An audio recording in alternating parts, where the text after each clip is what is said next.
poppin', y'all? It is your boy Guard3, and welcome to Coffee and Sports, the morning show.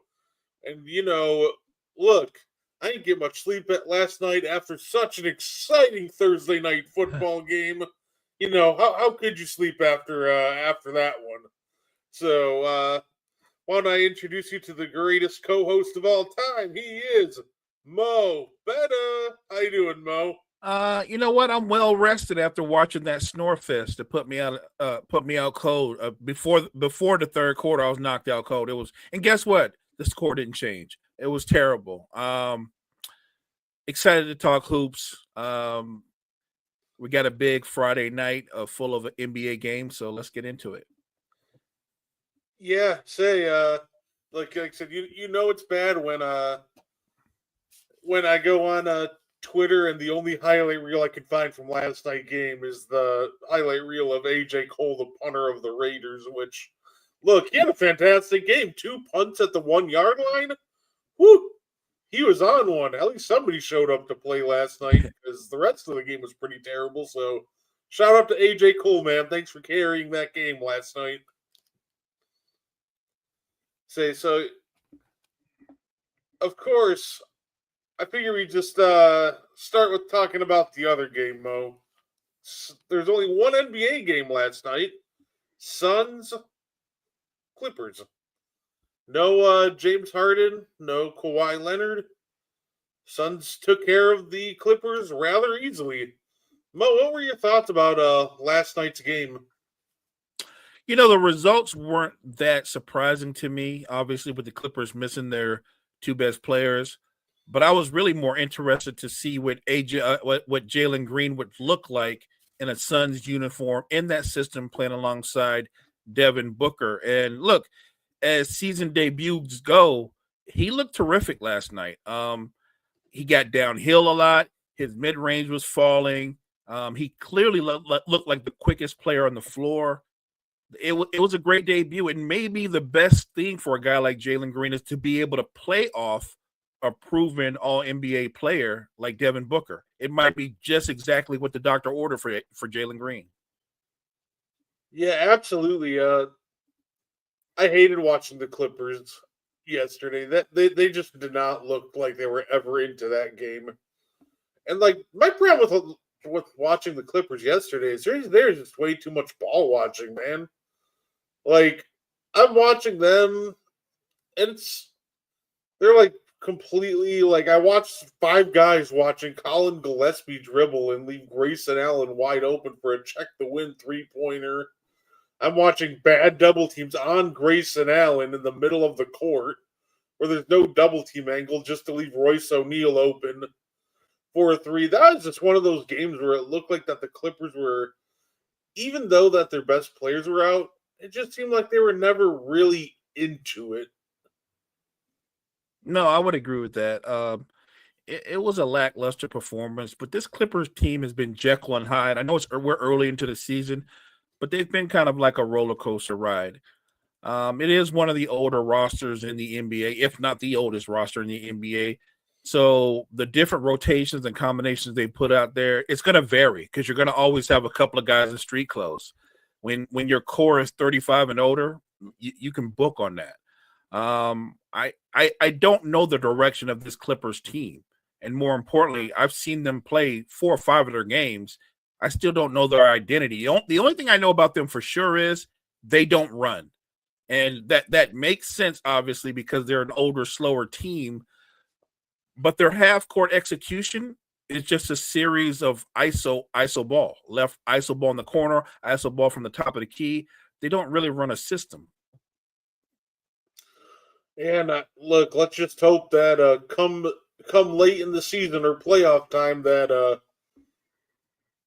Kawhi and James Harden don't have to miss any time because first option Bradley Beal, man, that was not good. That's kind of has anybody's star fallen quicker than Bradley Beal's? Like it's just been so gradual and so consistent. Like I thought for sure when he went to Phoenix, I thought, look, at a minimum, it's the perfect spot for him because I can see him being an effective third option. really. And it really never panned out. And now you have him with the Clippers, and they're wanting him to kind of fill that void there in that same role. And he hasn't looked very good to this point. I'm looking at Bradley Beal and I'm thinking if I'm the Clippers, if I'm Ty Lue, maybe you make him more of a six man. He just doesn't seem, how can I say it, as interested in his. He seems disjointed. Like he's healthy, but he moves and plays like he's not healthy. It's a disappointing end to what started off as a really promising career. I hope Bradley Beal can pick it up because he's still relatively young. Like on that Clippers team, he's actually one of the younger guys. I think Bradley Beal's like 31. That makes him a kid on that roster. Yeah, no, absolutely. He started. It feels like he started out the year fine. It's pretty clear that you can't do first option Bradley Beal hoops anymore, and I'm not even sure second option Bradley Beal hoops is the way to go. Right. You just got to go either third option at this point or first option against bench units. So overall, hoping he turns it around or at least has a better showing than last night. Yeah, look, I think I like the third option. I like him maybe running the second unit and attacking other teams' second unit. I think Bradley Beal, if he would embrace it at this stage of his career, could be a really good six man. We got a good slate of games tonight, and tonight is the start of the NBA Cup. So I figure why not throw out some predictions for tonight, since it is the first day of the NBA Cup. It's great. I'm cool with the look. I've always been a decent fan of the NBA Cup. Nice little twist on the regular season. So, got my the Bucks opening matchup against the Bulls tonight, which before the year started, you'd probably be like, oh well, Bucks win that easily. But hey, the Bulls are playing really motivated basketball right now, so this game could really go either way. They're a good team. I know it's early into the season, but the Bulls do have an identity. They have a style. They play with pace. They play fast, and they make it a point to make everybody on the floor a scoring threat. And I want to say this again because I've been saying it since I've been watching. This is not Oklahoma City Josh Giddey. This version of Josh Giddey is a lot more aggressive. He's doing something that he hadn't done in his career consistently. Josh Giddey gets to the foul line 6 times a game.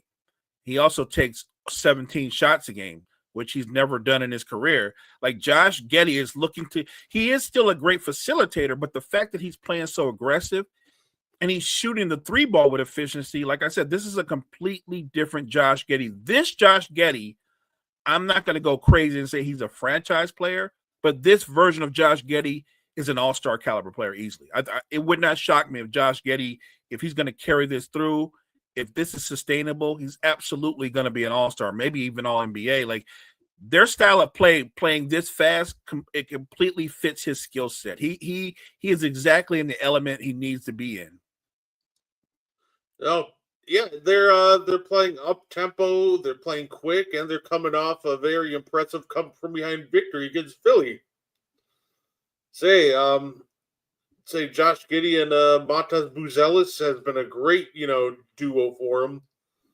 Vooch Vooch's been playing well early on in the season, playing a great role as a stretch five. So, do you think the Bucks can take care of them, or do you think that the Bulls come out with another one? I think it's a really good basketball game. I know what to expect from Giannis. With the Bucks, you're wondering what version of the young man. Is it Rollins? Yeah. When Rollins is playing with pace and under control, he makes the offense that much better. And when he's not playing with pace, and he's careless with the ball, the offense stalls out. So look, if Rollins plays up to what he has played up to start the season out, I think the Bucks find a way to win a really good game. But if it's all going to be on Giannis's shoulders, absence of what Rollins or Kuzma or somebody in the supporting cast does, it's going to be hard for the Bucks to win because The Bulls have 6 guys that average in double figures. They're that balanced a team. So the Bucks are gonna need other guys to contribute around Giannis. Say one action that the Bucks have been running that I really like is the Bucks have been running a lot of inverted pick and rolls with Giannis as the ball handler and AJ Green as the screener popping out to the 3-point line, which has been working well. And they've even added a twist. They'll have Miles Turner come set the screen, and then AJ Green will come back screen Miles Turner's man and then pop out to the 3-point line. Also known as Spain pick and roll, using AJ Green's 3-point shooting threat to get some easy looks at the rim. So I'll give some credit here. They've been dialing up some pretty creative plays. So I'd say I love what I've seen from the Bucks. I think we take this one. Hopefully the whistle's better for the Milwaukee though. Man, we've had such a rough whistle to start the year. Say I'm watching us like it completely lose the free throw battle like every game, and I'm like, wait, this normally never happens. Say we're normally just a very aggressive team attacking the rim. Like, how in the world? Like that game against Sacramento when they had like 40 free throws was egregious. I was like, come on now. I will say this about your Bucks. You should always be in the top 5 in free throw attempts per game just because of Giannis. He's gonna get 12 a game, and it also means that he gets the other team in the penalty, which means that his teammates with minimal contact should get to the foul line because the other team's going to be in the penalty. So, yeah, I thought, especially against a team like the Kings, who they're not just perimeter oriented. Outside of DeMar DeRozan, they don't really attack the basket. They settle for jump shots. So it's weird to see a jump shooting team shoot that many free throws. Yeah, no, that game drove me insane. I was getting so mad at that game. I say I'm normally not a guy to just sit there and blame the refs, and obviously we lost that game more. That there are more reasons we lost that game than the refs. But I'm like, come on, this whistle is just absolutely egregious one way. So, say we got another NBA Cup game. Well, every game's an NBA Cup game. Jazz Timberwolves. Feels like the Jazz should just lose this one rather easily, right? Shouldn't be the Timberwolves all the way. It should be, but you know what? The Timberwolves aren't playing great basketball right now, so I'll say that it's a trap game. I expect them to win, but I can see where this could be a trap game. Say no, absolutely. Say Julius Randle's been great for the Timberwolves to start out the year. Shout out him. He's been playing he's been one of the most efficient ISO scorers in the league, giving him a great baseline while Anthony Edwards recovers from a hamstring. He's played well, but when you watch the Timberwolves play, the first thing you say to yourself when you watch them play is they've got one shot creator, one guy that can consistently create shot. They just don't have enough shot creation on the floor, and they didn't add any. You could make a case they actually lost. Like Alexander Walker was one of the few guys coming off their bench that could get his own shot, and they lost him. I don't see how Minnesota goes deep into the playoffs this particular season with the current roster construction, because yes, Julius Randle is effective as an ISO scorer. He's not nearly as effective in terms of being a facilitator. Their offense stalls out when Anthony Edwards isn't on the floor because no one else can create for anybody else. Like, it's a struggle, and it's ugly to watch them play basketball because Jaden McDaniels is averaging a career high, but Naz Reid is having a terrible season up to this point. And Mike Conley, I thought he looked like a shell of himself last year. Now he's just a shell of a shell. I think if anybody needs to make a move to bring in I don't care who it is, a point guard, a wing, or whatever, another facilitator, it's the Timberwolves. And when I hear all these rumors about Ja Morant, I don't know what the Timberwolves have in terms of assets or picks, but in their situation, you should go all out. I've said this before, and I'll stand by it. If I could think of a perfect landing place for Ja Morant, it would be able to play alongside a dynamic wing who's an attacker like him, because I think Ja Morant would feed off of playing with a player like that. I think one of the things that the Timberwolves might need to try sooner rather than later is I know they want to bring their young rookie that they drafted, Beringer, along slowly, but they might have to play him sooner rather than later. Look, Naz Reid is a great offensive talent. He was last year at the price point he was last year, but Naz Reid on a $25 million contract all of a sudden when he's not on a bargain deal doesn't almost look like the same player all of a sudden, right?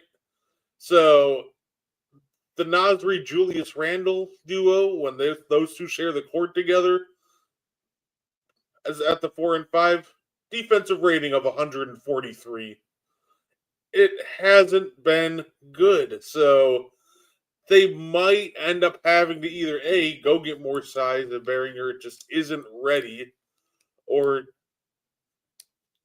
I don't know. It just feels all I know is they can't really just keep running this duo out there because it wasn't a good defensive duo last year. And now anytime Rudy steps off the court, their defense is just hemorrhaging points. Look, I think defensively, they need a better point of attack defender. Yes, you definitely can point at the Randall Reed combo not being able to hold their own in the paint, but I would also throw in they don't have a great point of attack defender to start off, and that's a problem for them. And I do think like they've got every team has holes, but Minnesota they lack shot creation and they don't have a lot of shooting. Like this particular season, Dante DiVincenzo, early in the season, he's shooting the ball well, but he's a streaky shooter.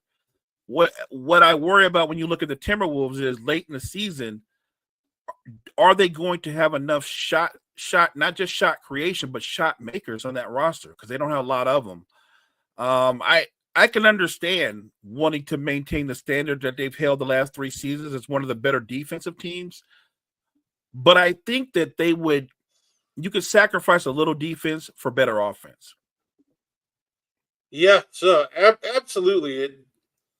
It's like I said, I definitely agree they need more shooting, shot creation, and if they could add some extra defense, especially for when Rudy's off the floor, that would help them a ton. Because I don't think those two will be this bad all year, but I can't imagine it'll get that much better when Rudy's off the floor. So they got to find a way to survive those minutes a lot better. Say, Cavs Wizards should be an easy Cavs victory, but early NBA season games are just weird, so watch this end up being a dogfight. Yeah, look, I think the Cavs should win. It's funny, whenever I watch the Wizards, I'm not looking at them to win. I'm looking to see the improvement or any kind of signs of development in their young core. And you watch a guy like Alex Sarr, and there are games where Alex Sarr, you look at him and you go, that's why he was drafted where he's drafted. I get it. And then he'll turn around the very next game and you go, why would they ever draft somebody like that high?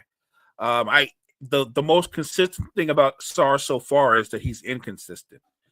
They have talent. They just don't have an identity and they lack consistency. And I get that when you do with a young team. And I thought the whole point of having a CJ McCollum and obviously a Chris Middleton was you got vets who could talk to the rookies, who can get in their heads, and that would help. But so far, it really hasn't reaped benefits yet. So I don't watch the Wizards for wins or losses. I'm just looking for development and improvement in their young core. And it's been a grind. But again, they have talent. It's just a matter of being patient. If you're that fan base, you're going to have to be patient. Hey, you know what? We know what they're playing for. They're playing for that top spot in the draft. So see if they can get that superstar to pull it all together. A lot of great talent at the top end of this draft. And so you got the son of Carlos Boozer, Cameron Boozer, been a walking double-double. He's nice. Say AJ Dambasta, just an absolutely dynamic player. Maybe the most interesting guy to me, Darren Peterson. He's the projected, number 1 pick so far, and he's been impressive. And you know what's funny? A lot of people have really high praise for him. Did you see the player comparisons that young man is getting, Mo? Who are they comping him to? Some people are calling him Kobe with a little less bounce. That's still high praise. That's a lot. That's very high praise. And it was funny the first game watching him because they played Green Bay, and I'm like, Kobe with a little less bounce is pretty crazy. And then the first play, he just effortlessly and smoothly takes a really random, like, contested midi, but it looks so smooth and it went in. I'm like, oh, you know what? Maybe they're right.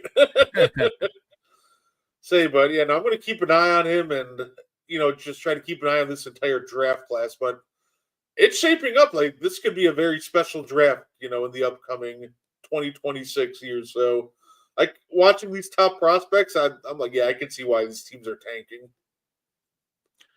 I think some of these teams are tanking, and some of them they're just honestly that bad. Oh yeah, I don't think a team like Utah is intentionally trying to tank. They are not. They are not trying. Say Wizards fans should be experts in patience. Fair enough, Kyle. Fair enough. That's true. That is true. Say, hey, they got their glory years. They can remember their playoff appearances during the John Wall days. Oh wow. Say that Paul Pierce buzzer beater.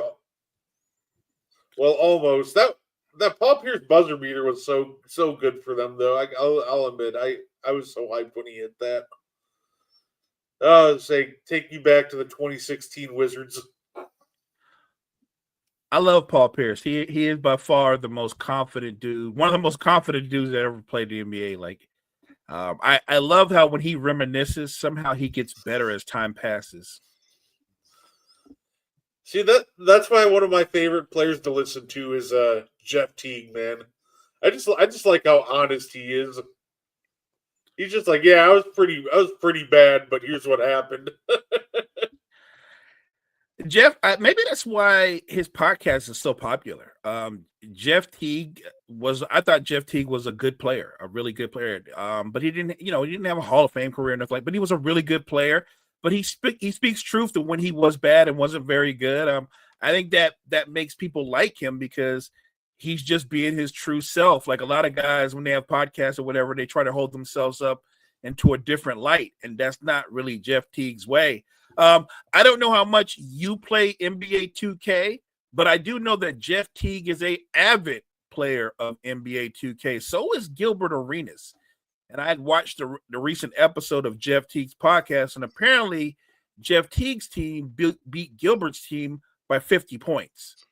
And and Gilbert was the one trying to be petty about it, and Jeff Teague was like, "Gil, you lost by 50. Come on, man. Like, yo, that's crazy to me." Like, I used to play 2K all the time. I don't anymore. I still play it. I just don't play it all the time. But man, the 2K community, and we're getting off track a little bit, but the 2K community has grown so much. Say, hey, as an avid 2K player, no, absolutely it has. So yeah, and you know what? I enjoy it. It's been a lot of fun to play this year. I just finished making my center build for the rec. It's been great. It's been great. I enjoy it. So are the 2K streets, Brett, are those the ones that keep you up into the wee hours? Partially between 2K and working on different various projects. I got you. Yeah. Paul Pierce is better than LeBron, Kobe, and Wemby all together in his mind. You're right. That's facts. That is 100% facts. In his mind, that is facts. No, absolutely. By the way, did you see the one college game, Mo? It was the women's college basketball with Bethesda, the coaches, Jamie Newman, son of Julian Newman. The game started out, and I don't even know, like, the game started out on a 72-0 scoring run. Bethesda was getting blown out. Wow. And my first thought was, I saw the score 72-0 in like middle of the third quarter, and I'm just like, Mo, what do you even say there? Like, Like, what do you even tell the team? Because it's not like you can go, okay, guys, we got this. It's like, just pack it up. Let's go home.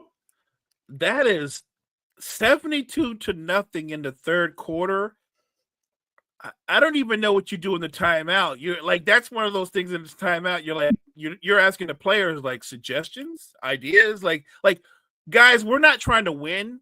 We're actually trying to get one basket. I just need one basket to show we got some pride.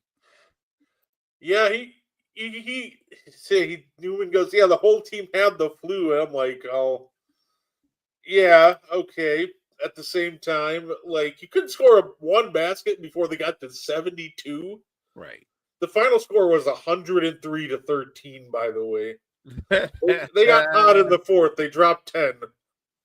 I'm sorry. You can't at least go to the basket, draw a foul, flop, do something. Pick a fight. Get some technical fouls. Do something. Yeah, no, at that point, I think at like 50-0, I'm just getting tossed. I don't care if there's only like 5. If we're the only 5 players available, I'm hard fouling somebody at that point. If I'm the coach, I'm getting tossed. I'm all up in the ref's face. I get tossed, and I'm turning to the assistant coach. This is all you. Say no, fair enough. That was just one of the more wild things I think I'd ever seen. Because I don't know. Look, Brett, I'm gonna keep it 100. If you get beat that bad, this is weird to say, but I might go to my AG and go, "Hey, look, we need to stop the program like right now." You know what I mean? We're not going to play the rest of the games. We need to literally have an immediate shutdown of this program. No, absolutely. Just like when I first heard it, I thought they said 17-0 run. I'm like, oh, opening up the game 17-0. You know that happens, and they showed a picture of the scoreboard. I'm like, does that say 72? I'm like, oh no. Wow. The spread was negative 72.5 at the half. Oh, good grief. History. Yeah, say, well, better luck next game. Say, I say that was a fun clip to say. That was interesting to watch. Say Jeff Teague and company covered that one too. Like I said, just a great group of guys to watch. If you haven't watched Club 520 with Jeff Teague, him, Iman Shumpert, and like Kevin Garnett are like maybe three of my favorite NBA storytellers of all time. But Club 520 is for sure my favorite. Definitely has to be one of my favorite basketball podcasts to watch. Shout out to Club 520. It's a great show. Look, and I think Kevin Garnett is the GOAT when it comes to storytelling. Say somebody take a hard foul. Yep. That's what I'm saying. Say no, absolutely. The story of him talking about Tim Duncan and Hakeem Olajuwon talking trash is still to me one of the funniest things ever. Tim Duncan's Hakeem impersonation was so good. So he went so far into it. Say so, Mo. I wanna do something that we were gonna do last. We're gonna do a little something that I had planned for. Because there's a lot of talk. The Mavs suck. Yeah. This is true. They're I don't know how they do it because they are just so uniquely bad. Like they're just a bad offense. You know what? Fair enough. You don't have Kyrie Irving. Anthony Davis looks like he has cinder blocks on his feet. Like there's not much you can do with that. But I'm watching this team like be actively bad, like rebounders too. I'm like, okay, you got AD, Gafford, Lively. You have a power forward or small forward playing point guard right now, and you still can't get rebounds. Like they are somehow just very impressive form of bad. Like if you looked at some of their numbers, you're like, oh, this is like a tanking team who always played small ball. Now this is a team that's apparently actively trying to win, but I just don't see it. I'll be honest. I told you they were going to be bad. they're what I thought they were going to be. How good can you be if you have nothing on the perimeter talent wise? We talk a lot about shot creation, but they knew they had nothing. That's why they took Cooper Flagg and said we're going to play Cooper Flagg at point. The problem with that is he's not a point guard, and he's not a good enough facilitator to be a primary facilitator. Cooper Flagg is better as a finisher or a secondary facilitator. The Mavs were going to be bad offensively. That doesn't shock me. I agree with everybody that said they were going to be elite defensive. They're still good defensively, but they're horrible offensively. Who is going to create offense off the dribble on that roster consistently? It's not Flagg. It ain't D'Lo. Those are like your two next picks to do that. So I'm not shocked. I think I am shocked that so many people are surprised that they're not that good. What they have going for them is they have a lot of size, but the size is negated by the fact that on the perimeter, they've got nothing going on. You know what, though? I see the comment saying they should trade for Jordan Poole. Jordan Poole would be a massive upgrade on this team. And you know what? If I were them, I wouldn't trade any future assets right now because it's looking that bleak. But they could find a way to get someone like Jordan Poole on the cheap. Yeah, I would actually do that because they just need more creation bad. Because I don't think Kyrie's coming back this year. Look, if they keep it up at this rate, Kyrie's ready to come back. I'll be like, you know what, Kyrie, don't even worry about it. Just keep resting, man. Right. We don't. And remember, we want Kyrie to come back 100% anyway, and I want him to look like what we know Kyrie Irving to be.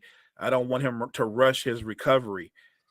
The thing the Mavs do have going for them, Brett, is because you just listed it off, you've got Gafford, Lively, AD.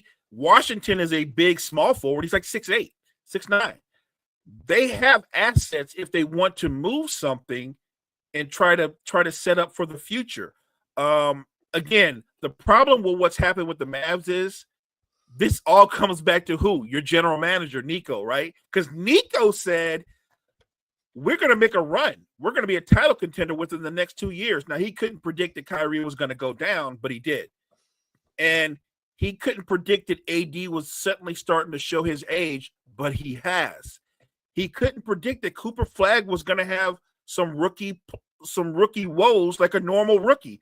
So he has. And I'm not saying Cooper Flagg's not going to be really, really good. I just told people to pump the brakes and stop using words like transcendent when you've never seen him play one game in the NBA. I think he's going to be a really good player. There's no doubt in my mind that Cooper Flagg's going to be really good. But I'm going to pump the brakes and saying he's going to be a franchise player. There's no way you could know that. Yeah, I still think that I still think it's definitely very possible that he ends up being that. It was just an unfair expectation for him to be like, all right, here you go, save our offense, Cooper. As soon, let me put it this way: the one headline that I saw that I knew the Mavs were in trouble in, when their report came out, they're like, oh, they're thinking about using PJ Washington as a primary ball handler. I'm like, oh, good Lord. Yeah. Literally, I saw that, and I'm like, that just sounds like 6 turnovers a game. And sure enough, they tried it, and now they have to move D'Lo into the starting lineup because they're like, oh, wait a minute, maybe PJ Washington shouldn't be a primary ball handler. Yeah, and look, I'm not saying Cooper Flagg won't be good. Like we talk about ceilings and floors, I think Cooper Flagg's floor is he would be a perennial all-star. I think that's his floor. Obviously, the ceiling would be he would be a transcendent franchise kind of like player. But I think he's the worst case scenario is you're talking about a perennial all-star. So he's not going to be a bust by any means. And this is year one, and we're not even a third of the way through year one. He can pick it up, but I just think that they set him up for failure by wanting to make him a primary ball handler. That's not what he does. That's not the strength of his game. I think the Mavericks, best case scenario, they move a few pieces that aren't going to be part of their future and try to set themselves up for the future with Cooper Flagg and go out and try to find his running mate. Because the reality is this: even if Kyrie sits out this year, Brett, remember, people forget this. Kyrie's 33. He's 33 years old. At some point, how much longer do you think he's going to play at a high level? And remember, Kyrie has a different skill set from a guy like Steph. A lot of what Kyrie does is predicated off of his quickness and change of direction. Coming off of that kind of injury, I hope he can come back and still have some of that. But if Cooper Flagg's going to be your guy, you got to go out and get him his guy. And Kyrie's not going to be his guy because Kyrie's not really part of their future. He's part of their right now. Something's been draining all of Klay Thompson's energy because Klay looks like garbage. He looks bad. Like he's so bad he's not even in the starting lineup no more. His personal life is going great though. Hey, cue the watch music. You light my fire. Say it. Yeah, no, he just doesn't look like one of two things is happening, and the reality is it's probably both. One, he's just completely checked out, and it probably won't change at all this season. Or B, he just doesn't have the knees under him anymore to be a high-level contributor. I want to say just one of them, but at this point for Klay, it's probably just both of them. Let me ask you this. If Klay were to be moved to a more talented team, and they're asking less of him, like maybe make him more of a situational player, and the expectations are he can give us 12 points a game, but we need him to shoot a high percentage from three. Do you think he can still be impactful in that kind of role, or do you just think he's cooked, period? I think he could find a shot. I think he could go somewhere else and be a good to elite shooter again. I don't think he's that cooked. I just think the defense of Klay is cooked. That's something I commented on last year about Klay, that his defense just wasn't good. He struggled to, stay in front of smaller guards, but he would get bullied by bigger forwards. And this year, obviously a year older, it just looks even worse. So I definitely think that Klay has it in him to still contribute somewhere else where they ask less of him. I just think that if you're asking him to play any sort of even medium level defense, that's probably out the window at this point. But I think he can give you a solid 9 to 12 on high level shooting somewhere else. Okay. I'm only saying that because I do think that he's got a lot of basketball left in him, but I think he needs to go somewhere where they require less of him, if that makes sense. I say he could go to the Lakers. Playing off a guy like Luka sounds great for him. Here's the crazy part, and I'm saying this obviously as a Laker fan. Even this version of Klay still shoots better than Austin than Connect does. Like I said, ever since they tried to trade Connect, kid can't shoot no more. And he's struggling with his shot now. I do think that the Lakers, because their core is veterans, yes, Klay would be a good fit, especially coming off the bench in a different role. Yeah, he is somebody I feel for, though, because obviously he comes to the Mavs. He clearly came to play off of Luka Doncic, and he's excited as can be. And then Nico pulls the blockbuster of trading, Luka, and then it just seems after that, Klay's been just very checked out since that, and especially since the Kyrie injury. So that's a great point. That's tough for Klay. Nico pulls that move, and Klay's like, can we nullify my deal? Because I don't want to be here. You know what I mean? This is not what I signed up for. And that's another thing. Because they lack shot creation, it's difficult for Klay Thompson to be as effective as he's been in the past. Guys are just guarding him straight up now because nobody can create off the dribble on that team. Look at that team. Your best shot creator right now, it's not Flagg, it's D'Lo, and that can't be good. Say Nico Harrison is a joke. I completely agree with that. I agree. I'd pick up DeRozan. I mean, it's funny. That would actually help the Mavs a ton, but it's with them. They just got to balance it out. I don't think you really need to add any more vets to this team. It's almost like the best course of action would just maybe see if you can offload some of your pieces that aren't part of your future. I said, Take this year to almost tank, and because the Mavs do have their first this year, so it might be in their best interest if you can to tank and see if you can get Cooper Flag's future running mate. If you just get lucky and get a higher pick in the draft, you can draft one of the top point guards, and then you have a potential running mate for the next 10 years for Cooper Flag. I think that's got to be your plan. I think Nico Harrison has to change course right now. The next time Anthony Davis is healthy, and there will be a next time, I know this is crazy because he's the centerpiece of them getting rid of Luka. But the reality is, AD's 32. He's 32, Brett, but he looks like he's 35, and his body is probably closer to 40. I'm trading Anthony Davis. And I'm going to try to get assets to help me help Cooper Flag, because Cooper Flag is your future. Yeah, it's one of those things that ever since last year he ended the year hurt, and he just hasn't looked the same coming back. And one of the biggest part of the problem with Anthony Davis on offense at this point is he's so content. He wants to play the four so bad, but the reality is his offense at this point is the offense of a five. His jump shot just hasn't been there, and it really wasn't there last year either. Right. And it really wasn't all there the year before that. So it's one of those things where at this point he has the offense as a five, but wants to play the four. So now you just have a minimum of two non-spacers. PJ Washington, he can shoot, but he's streaky. So he can shoot sometimes if everything goes right for him. Right. So it's just a mess over in Dallas. Brett, let's do Nico Harrison a favor. You brought this player's name up. Let's trade AD back to the Pelicans. Let's bring back Jordan Poole and Trey Murphy in that trade. I'm just saying.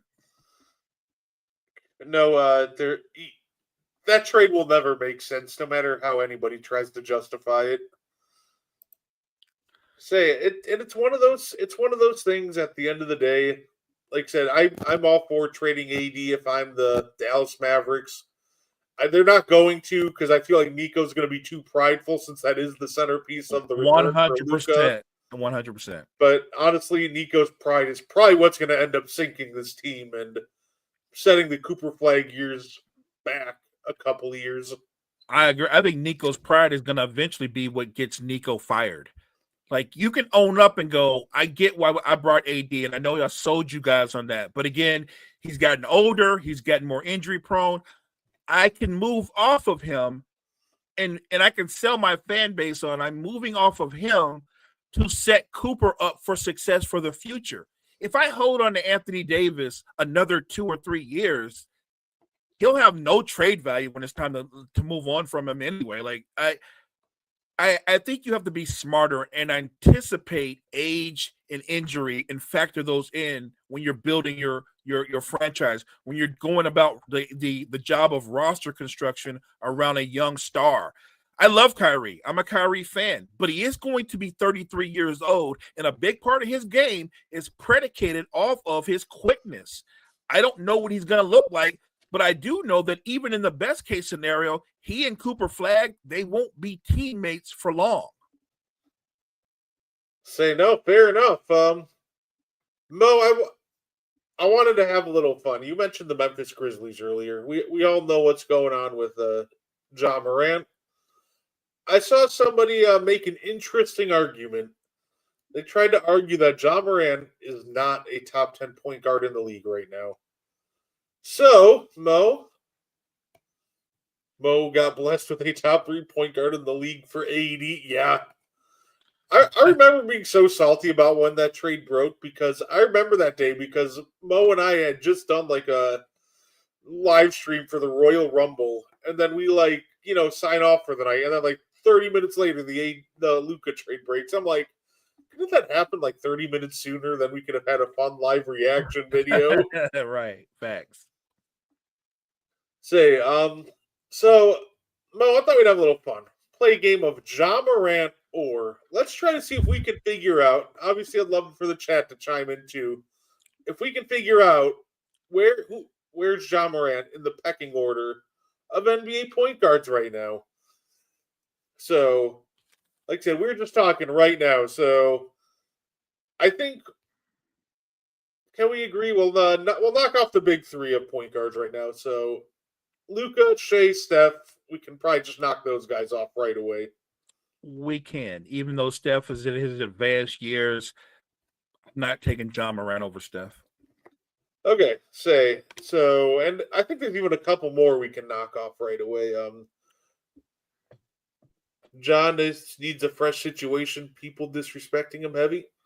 I think that's very, very plausible. Oh, I do agree about the fresh situation. I think this is a divorce that needs to happen.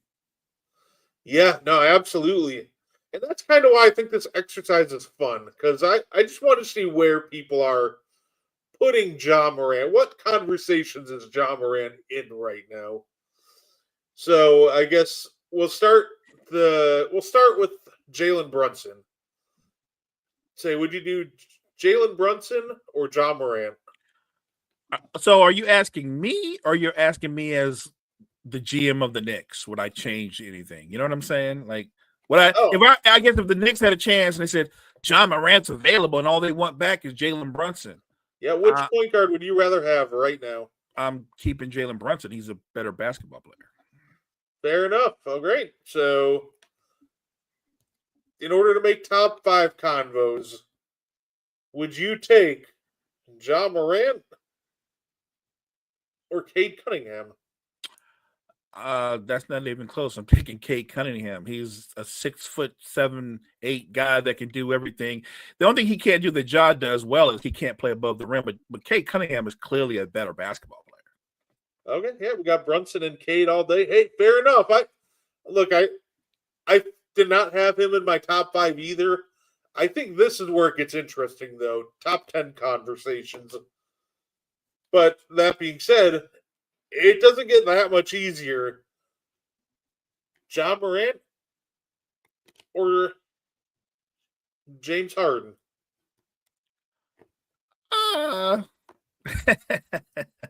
That's interesting. James Harden was all NBA just last year. And so this is what I'll say. I'm taking Ja Morant because Ja Morant's 26 and James Harden's 34. But that's why I would take Ja Morant. But if you were asking me just on how they're playing the game of basketball, James Harden gives you 20 and 10 even now, today. And I think Ja at 26 is giving you like 21 and 7 or something like that. So James Harden is playing as good, but I'm taking Ja just based on the fact that he's 8 years younger. All right, so in the lens of right now, it sounds like the answer is just James Harden, which is, you know what, fair. I would absolutely make that trade too, just because of how young Ja is. But yeah, hey, look, you gotta talk to our guy Kyle Edwards, resident Celtics fan. I don't know what the deal is with JB leaving his hairline on everybody else's jersey. By the way, it's weird.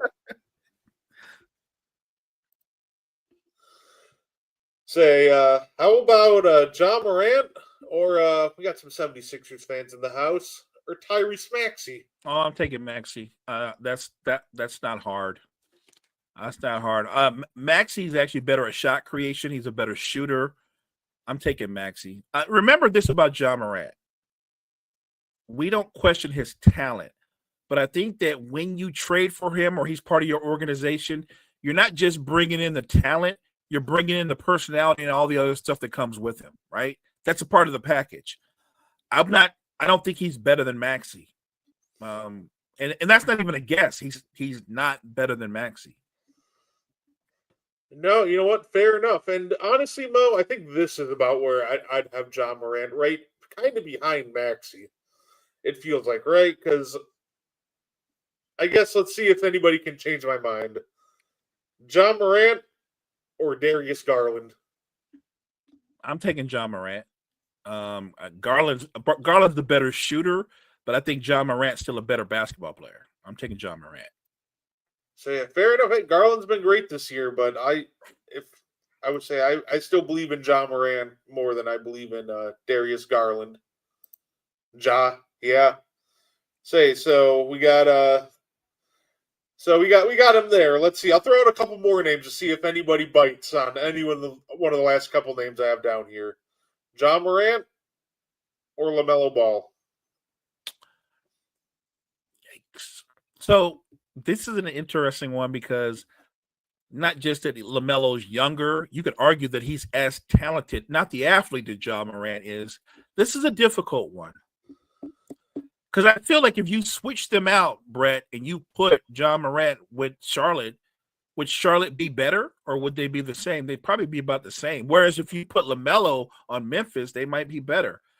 I'm going to say John Morant because I think that what I haven't seen in LaMelo that you always see in John Morant, I think John Morant, we always talk about the guys that got that dog in him. He's not lacking that. LaMelo's a lot of things. I see zero dog in him though. I'd say I just dislike LaMelo's shot diet 90% of the time. And he frustrates me so much this year because one game I'll see him getting to the rim and creating for his teammates. I'm like, yes, keep doing that, LaMelo. And the next he's back to shooting his one-legged threes. And I'm like, Ooh. LaMelo, stop it, please. I don't know what we're doing here. So I feel like when he plays, Brett, he's out there like he's playing a game of horse. You know what I mean? Like, let me just try this shot or that. Like, I get it. I think it's cool that he enjoys and has fun playing the game of basketball.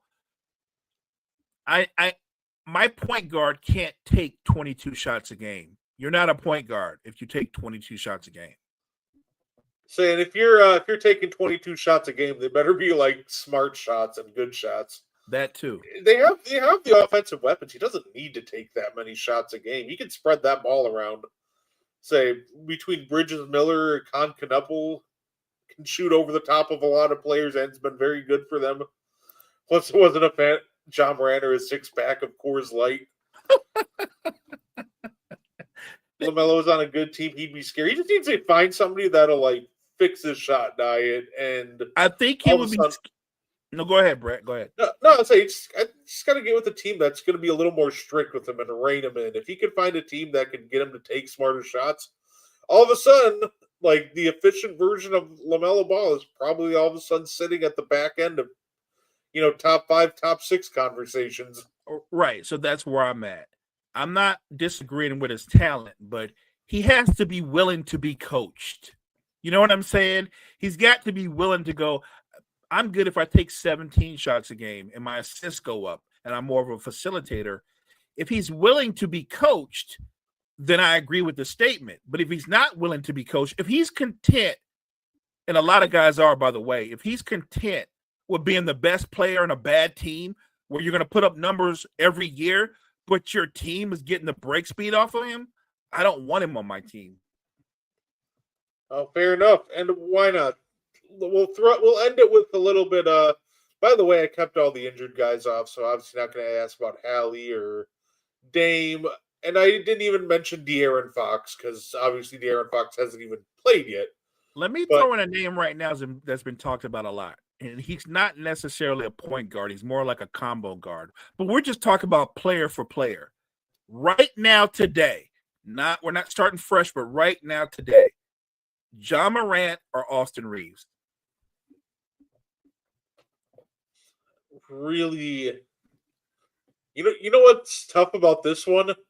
Austin Reeves might have one of the best whistles in the league. He is so good at baiting fouls. That's the only reason. That's the biggest reason that makes it tough. Because, like, I want to say John Morant. Probably still going to go with Ja. But I got to give Reeves credit because obviously he's just a very good shooter. And I don't know if it's that LA whistle, but man, he gets such a good whistle. And here's the thing. By no means am I saying Austin Reeves is better. What I am saying is right now, today, because of how he has been played, because a lot of us didn't realize that Austin Reeves had that kind of bag. Like you just said it, Brett. He can draw fouls as well as Luka can. Like he baits people into going for his pump fakes or head fakes. He's really good at it, and he gets a really good whistle. And I think that has to be part of any kind of comparison to other players. Ja is an elite athlete, probably one of the 3 best athletes in all the NBA, but he only gets to the foul line. He only shoots about 4 or 5 free throws a game. You would think that he'd be shooting like 10 or 11, but he settles a lot for jump shots that he didn't have to take. I'm a big Ja Morant fan. I am. I know it doesn't sound like it because we had this Ja Morant or – I'm simply saying he needs a fresh start. Memphis needs a fresh start. I would argue, by the way, that if you're going to trade Ja Morant, you shouldn't stop there. You should also trade Jaren Jackson too. The last guy I had was Ja Morant, or obviously had Trae Young, which I'd probably go with. I love Trae Young's offensive game.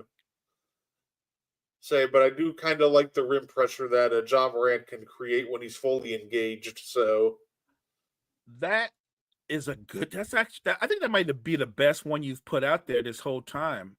Because here's the thing, we can talk about the pressure that Ja puts on the rim, but Trae Young gets to the foul line almost double the amount of times Ja Morant does. Right. So like Ja's strength, Trae Young's better at. He's better at. I would take Trae Young, and I'm not I'm not a huge Trae Young fan, but in terms of what he does, I would take Trae Young over Ja Morant. It's funny because those two would probably be my 7 and 8. I'd probably I still believe in Ja enough that I'd probably go Ja and then Trae Young, but it's tough. I think that's about kind of where we kind of just have him in the conversations of he's right there with like James Harden and Trae Young, which are still some great conversations to be in. And let's not forget, guys, he's not a finished product. The guy's 26 years old. And I know Memphis is his home, but I really do believe he just needs a fresh start. Yeah, I can't wait to see where. For a minute, I almost said that he should go to Miami. I thought that would be a great fit for him, but I came to the realization that they literally are playing right now the same scheme and system that made him so annoyed last year. So I don't know if the scheme and system works out there, but they'd almost have to change it up for him. I also would say Miami. Everybody says Miami, but let's think about this for a minute. Are over or under that Ja Morant and Pat Riley get along?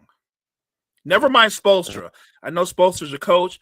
Spoelstra will find a way to make it work, but in Miami, the HNIC is Pat Riley. And if Pat Riley doesn't like you or ain't feeling you or think you got way too much attitude, it ain't going to work. This is a fun one. Mo, who would you rather have, Brunson or Cade? Brunson's an incredible shot maker, but if I'm a GM, even going off what they're doing right now today, I'm taking Cade. Yeah, it's funny. And I love Brunson, by the way. I do. You know what? I honestly like Cade a little better than Brunson too. I like what he brings on both ends of the court. I love Brunson's offensive package. I love his offensive game, and he's really clutch. But I really like, whereas I would say Cade's a bit more unpolished on the offensive end than Brunson. I think he kind of gives it back to you on defense. So I kind of like Cade better as a two-way prospect, and he's got a great size and frame that you just can't teach. So right, that's the thing. You can't the 6'8" thing. That's a real thing. And I'll say this a step further.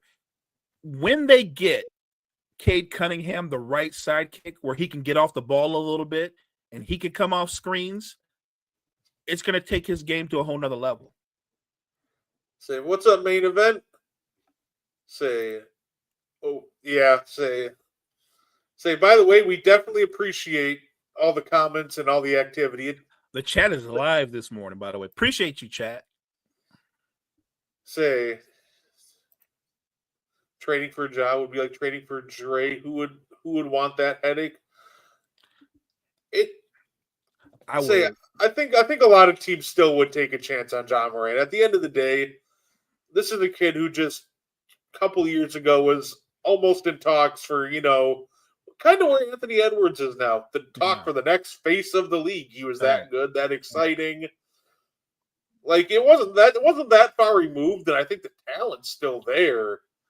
Brett, I let me still ask think you something real quick. You're a Bucks fan. Would you take John Moran?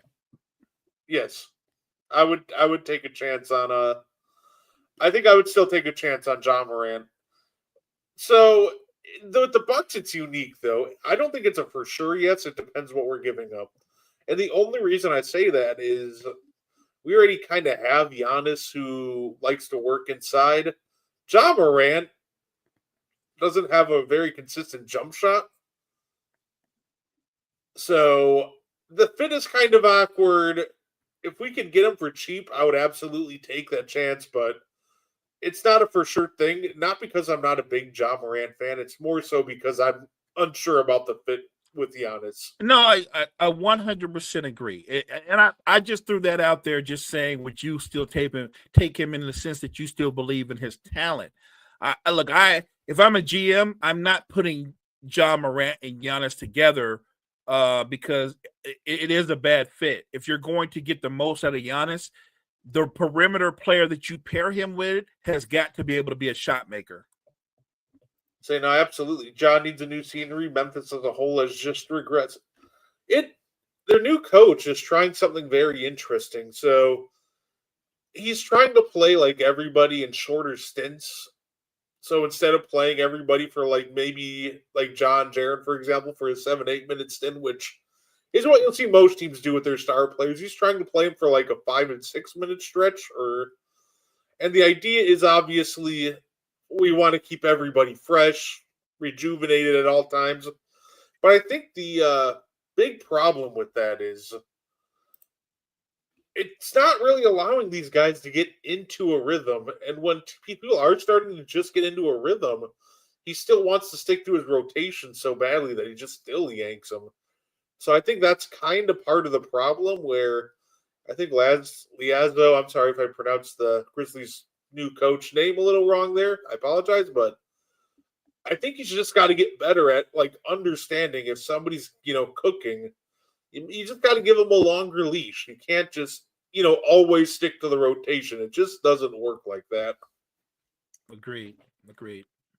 And look, like I said, it sounds like the morning show and they're bashing John. It's not bashing John Morant. It's understanding that it looks like the relationship in Memphis is fractured. That team doesn't even look like they're showing up every night. And I thought the beginning of the end started last year when you decided to move on from Desmond Bane because you actually had your own organic big three. But when you decided to move on for Bane for KCP, I thought that was the beginning of the end. I don't know what to do with Jaren Jackson. I know he's a talent. I know he's impactful defensively, but I don't know what he is. I know he's supposed to be a 4, but your 4 has to get you more than 5 rebounds a game. That's inexcusable. And it can't be, well, he takes a lot of jump shots. That's on offense. Where you're going to get the majority of your rebounds is defense, is where you end possessions. How is he not a better defensive rebounder? I'm sorry. A lot of people are talking about John Morant, but if I'm going to kill somebody who's been vastly overrated, it's Jaren Jackson. I would have already traded him. It's one of those things with the whole John Morant situation is everybody kind of pours it all on Ja. And to be fair, I was critical of Ja because I watched that game against the Lakers a couple nights ago. He clearly was just disinterested, and he didn't try. He quit on the Grizzlies a couple nights ago. I said that a couple days ago, and I stand by that. That being said, Ja Morant is not the only one to blame here, though. This isn't just a Ja Morant problem. This is just also a Memphis Grizzlies problem. And I think it's definitely time to just split. I still believe in Ja, but it's just clear that the future of Ja Morant is not Memphis, and the future of Memphis is not Ja Morant. So I think he's just gotta wait, maybe see if you can get an uptick in play from him, And as soon as you get a trade that is the absolute best value that you can get, it's probably just in your best interest to move him sooner rather than later, because we all know what happens when you try to keep a disgruntled guy for too long in your locker room. Right. Agreed. Memphis might lose the whole franchise. Ship him to Vancouver. Let's bring back the Vancouver Grizzlies. Wow. Old school, the Vancouver Grizzlies. I like it. I like it. Say, shout out to Vancouver legend, Big Country, Brian Big Reeves. country. Yes. Yes. My guy. Say, yeah, it's one of those things that I heard that they're talking about moving some teams as part of, relocating and expansion and All right. Get Seattle that team. Bring back them Sonics. Do it. Let's go, Adam Silver. I feel like it just has to happen. Abdul Sharif, yep, Vancouver legend. There you go, Sharif Abdul-Rahim. Yo, that's what I'm talking about. Let's go. Say first game back. They're gonna bring back the Vancouver Grizzlies, and I feel like even all these years later, if they bring Steve Francis back in that building, they're gonna boo the crap out of him.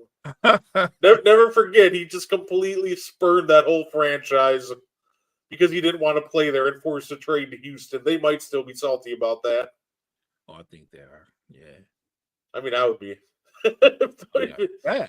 The way that he went around and did it, and then it kind of helped lead to the demise of the franchise shortly after, because Steve Francis, the franchise there, was supposed to be one of the guys that turn it around and spark interest back in Vancouver, and he just goes, "Nah, I'm good. I'm out."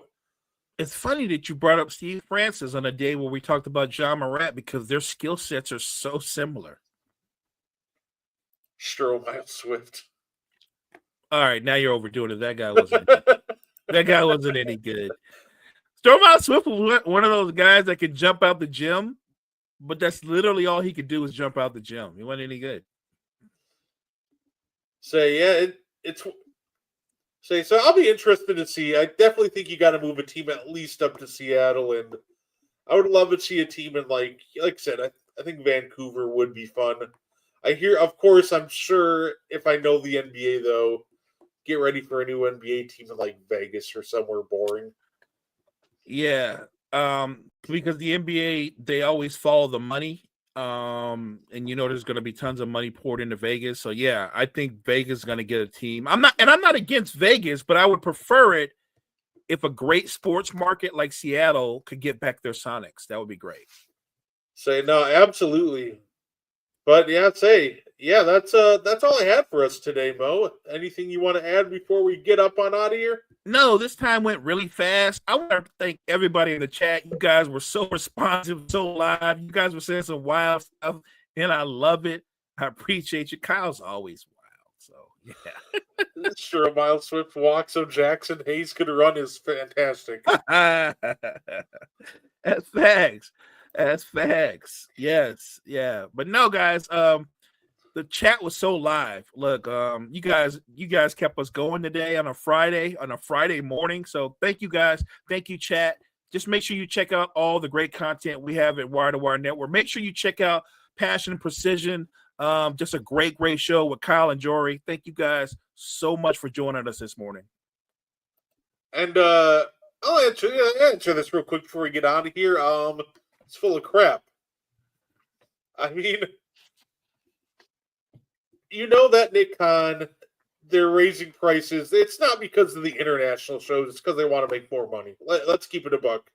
They're not raising prices because they've been doing international shows for years now, and they never had to raise their prices. So they're full of crap. Him saying that would be like if Ja Morant came out and pledged his allegiance for the next 10 years, be like, "Oh, I want to retire a Memphis Grizzly." We'd be like, "Yeah, okay, Ja." And I'm looking at that the same way I look at this with Nick Khan saying that, like, "Yeah, okay, Nick. Like, we just be honest, be upfront. You raise the ticket prices because you want to make more money. I'd rather you just come out and say that than this." That's the key, right? Myles Garrett was leaving Cleveland. He hated Cleveland. I'm getting out of this hellhole, and they give more money, and he loves Cleveland. So, Right? So, say thank you everybody for tuning in. You can catch Mo and I next Monday. We'll a little bit of a schedule mix around because I have to work next Thursday, so we'll be doing the And One podcast on Monday, and we'll be talking straight up an hour and a half or so of hoops.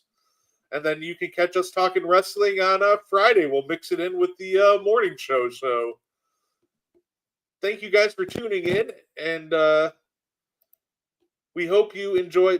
By the way, rest in peace to this young man, and enjoy the rest of your weekend, and understand that your mental health matters. If you need it, go get help. Yeah. Say not any less of a man to do so. So that's the note I want to end on. Just enjoy the rest of your weekend, and your mental health matters. So enjoy the rest of your weekend. Thank you, guys.